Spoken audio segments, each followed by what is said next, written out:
Après des lourdes détonations en armes lourdes et légères de ce jeudi 24 juillet 2025 à Mubone, dans le territoire de Walungu, un calme s'observe déjà depuis les environs de 9 heures. La paisible population circule déjà librement selon une source locale. À suivre.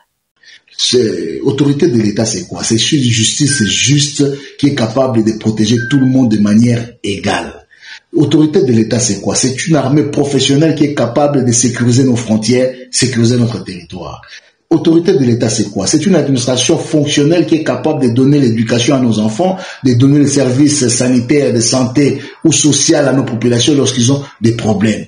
Henri Magie souligne l'écart entre le discours officiel, l'omnipotence de l'État, et la réalité, blocage financier dans les zones sous contrôle.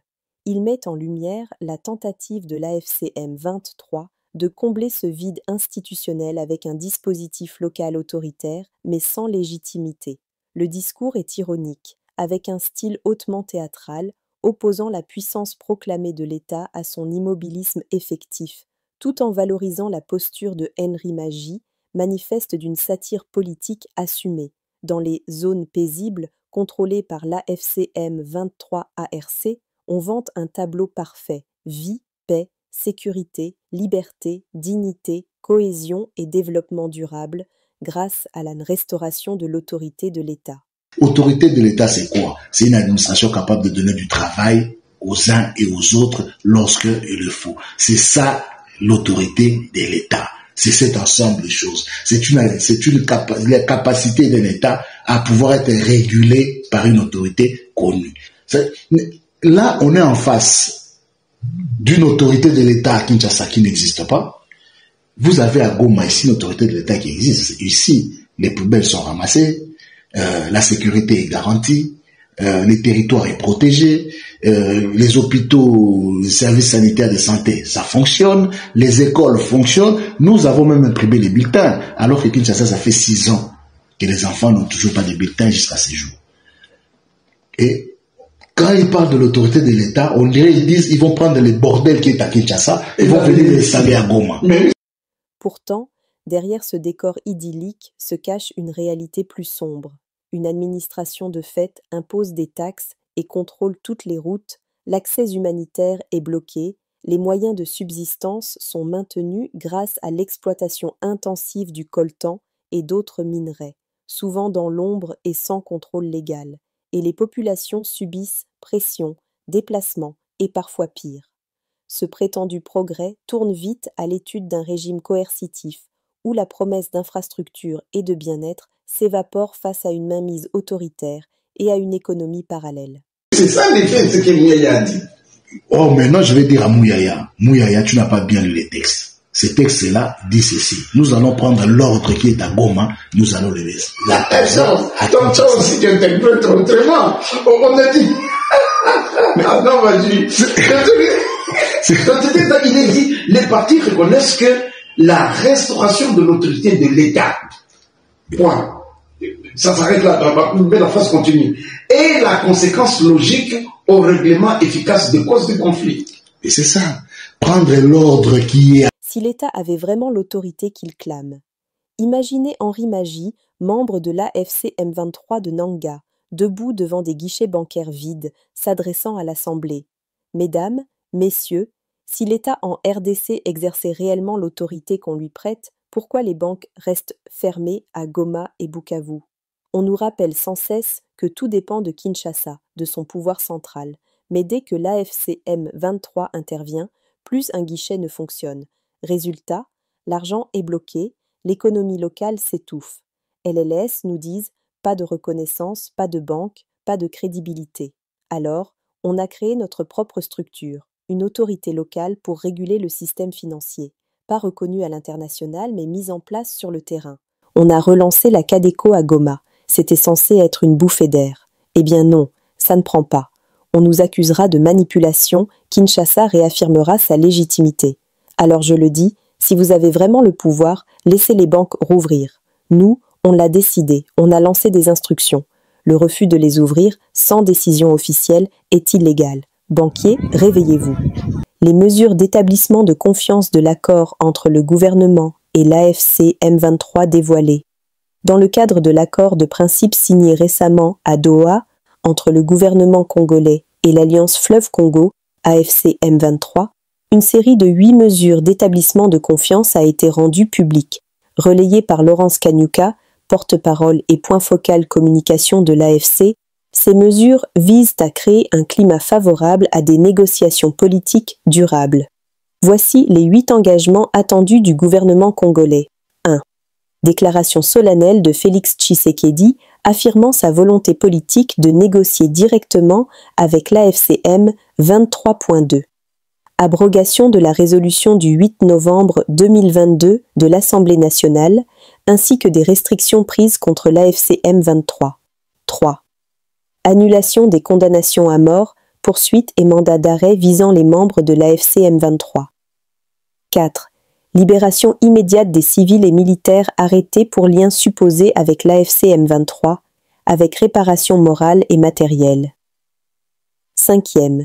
Sanction des discours de haine, notamment ceux basés sur le faciès ou la langue parlée. 6e. Cessation de la discrimination et du déni de nationalité envers certaines communautés. 7. Réouverture des services publics, banques, douanes, titres de voyage dans les zones sous contrôle de l'AFC M23. 8. Restitution des biens saisis et signature d'un accord bilatéral de cessez-le-feu. Ces mesures devront marquer une étape clé de l'accord de Doha, censé ouvrir la voie à une désescalade et à une solution politique dans l'est de la RDC. Et lorsqu'on dit que Kabila est du côté du M23 aujourd'hui, ça devient de plus en plus factuel. Donc Mouzito a compris cela. Par contre, Fayoulou et le président Moïse Katumbi, je pense que malheureusement ils n'ont pas ils n'ont pas les capacités des hommes d'État. Et la CENCO peut être un outil de médiation? Non, je suis tout à fait contre cette approche de la CENCO parce que la théologie de la libération dont j'appelle, la CENCO aurait dû mettre des lignes de démarcation. La priorité d'abord c'est l'intégrité territoriale et on ne négocie pas avec des gens qui ont pris des armes pour combattre leur propre pays. Ce constat-là. Mais l'absence du président Denis Sassou Nguesso dans le conflit de la RDC peut s'expliquer pour la simple raison que on y reviendra tout à l'heure. Vous savez, je fais très court. Le premier voyage du président Xi Jinping en Afrique, c'était au Congo-Brazzaville. Pourquoi? Parce que la Chine voulait faire du Congo-Brazzaville un pays pilote, comme une vitrine des relations entre la Chine et l'Afrique. Et c'est M. Denis Sassou Nguesso qui a réussi à convaincre le président Kabila, fils, Joseph Kabila, de signer un partenariat stratégique avec la Chine. Et en signant ce partenariat stratégique avec la Chine, ce partenariat stratégique a permis en fait à Paul Kagame, en relation avec Joseph Kabila et Denis Sassou Nguesso, de faire ce qu'ils ont fait à l'est de la RDC. Ce qui revient à dire, ce que je veux dire par là, c'est quoi? Les gens peut-être se souviennent pas. Le Congo, il est arrivé à un moment dans les années 2003, le Congo avait été exclu du processus de Kimberley. Alors que nous ne sommes pas un producteur, un pays producteur de diamants ou de l'or de manière massive. Pourquoi? Parce que les minéraux de l'est de la RDC qu'exploitait Kagame passaient par le Congo pour être mis sur le marché international. D'où les relations fusionnelles entre Kagame et Denis Sassou Nguesso. Et lors de l'arrivée du président du président Félix Tshisekedi, qui a voulu à la fois pacifier et rompre avec cette espèce, passez-moi le terme, de connivence mafieuse entre la RDC, le Kigali et Brazzaville. Ouais, de collusion. De collusion. Bien entendu, ça n'a pas été bien compris par Brazzaville, ou n'a pas été souhaité par Brazzaville. Brazzaville a toujours souhaité que la Kigali puisse continuer avec ses collusions, avec cette exploitation illicite des matières premières. Alors, lorsque le Congo-Brazzaville signe les accords militaires et économiques avec Kigali, en 2022, tout récemment, avril 2022, Alors, ils disent hein, qu'ici, ils ont signé avec des entreprises et pas forcément avec l'État. Non. Nous avons eu connaissance de ces accords. Ces accords ne pouvaient que mettre en co-belligérance le Congo-Brazzaville. Donc la confiance est rompue aujourd'hui, selon vous, entre... La confiance est rompue. Parce qu'on a vu la Cinco se rendre quand même à Brazzaville. Mais on va y revenir. La Cinco est dans une posture qui est diamétralement opposée à celle des autorités de Kinshasa. Ouais. Et donc la Cinco, ça m'étonne pas qu'ils partent à Brazzaville parce que la médiation une tentative de médiation de Denis Sassou Nguesso ne peut que satisfaire Kigali parce qu'ils sont une espèce de collision, de connivence. Alors vous pensez que la Cinco aussi est de collision avec le Rwanda? Et la connivence ou collision, ça serait trop dire. Mais dans une espèce de posture comment je peux dire ça, qui laisse faire, qui ne pointe pas du doigt le véritable problème du conflit à l'est de la RDC. Le principal problème, c'est l'agression du Rwanda. Le principal problème, c'est pas la gouvernance de M. Tshisekedi. Ça, c'est secondaire. Comment je peux dire, l'élément primaire, c'est l'agression du Rwanda à l'est de la RDC qui pose un problème international. Lubumbashi. Le gouverneur Jacques Kiabula réapparaît après plusieurs jours d'absence. Le gouverneur du Haut-Katanga, Jacques Kiabula Katwe, est apparu publiquement ce jeudi à Lubumbashi, saluant des militants de son parti politique, l'ARDEV, ainsi que des supporters du FC Saint-Éloi Lupopo rassemblés devant sa résidence. La veille, mercredi, il avait reçu à son domicile les membres du Conseil provincial de sécurité qui étaient à sa recherche selon des sources proches du dossier. Jacques Kiabula était porté disparu depuis plusieurs jours après avoir manqué une convocation à Kinshasa pour des consultations avec le vice-premier ministre de l'Intérieur, Jacquemain Chabani. La Direction générale des migrations, DGM, avait émis un avis de recherche à son encontre le 18 juillet, invoquant son absence prolongée et ses propos tenus lors d'un meeting à Lubumbashi.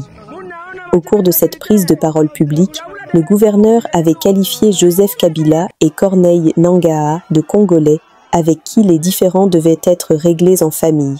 Il avait également désigné le Rwanda comme l'adversaire principal dans le conflit à l'est de la RDC.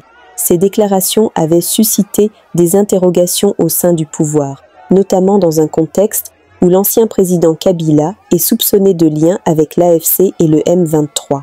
Selon des sources au ministère de l'Intérieur, son absence à Kinshasa avait conduit à sa mise en retrait temporaire avec la désignation de son vice-gouverneur pour assurer l'intérim. Jacques Kiabula aurait expliqué s'être absenté pour raison de santé. Il est attendu à Kinshasa ce week-end, sauf changement de programme. Nous sommes arrivés à la fin de cette édition. Merci à vous de nous avoir suivis jusqu'ici.